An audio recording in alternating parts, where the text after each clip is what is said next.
Oreo cake. So I have taken a full packet of Oreos, and what I'll be doing is I'll be just blending it.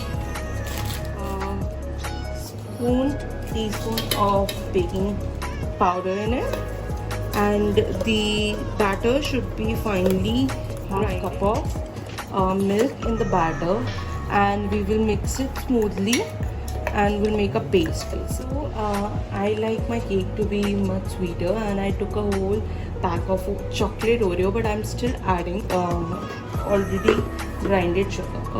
Okay, so now what I'm doing is I'm taking this cup, I'm going to grease it with oil like this throughout.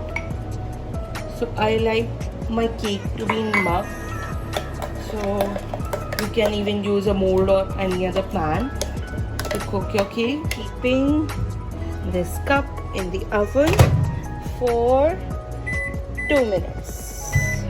Wait.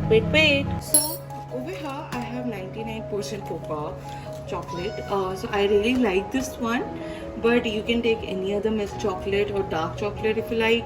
What I'm doing is I'm taking the pieces of dark chocolate and I'm adding 2 spoons of sugar. So now I'll add little bit of milk, stir it, and I'll put it in the microwave. So over here you can see we have made the mug cake and it's ready and really perfect. This is the final step. What we are doing is, this is vanilla ice cream. I am first taking a scoop of ganache that we made like this, and I like it more chocolatey, so I'm putting more ganache. Okay, after that, this is the vanilla scoop. We are vanilla scoop, yes, like this, and now we're adding more ganache on it.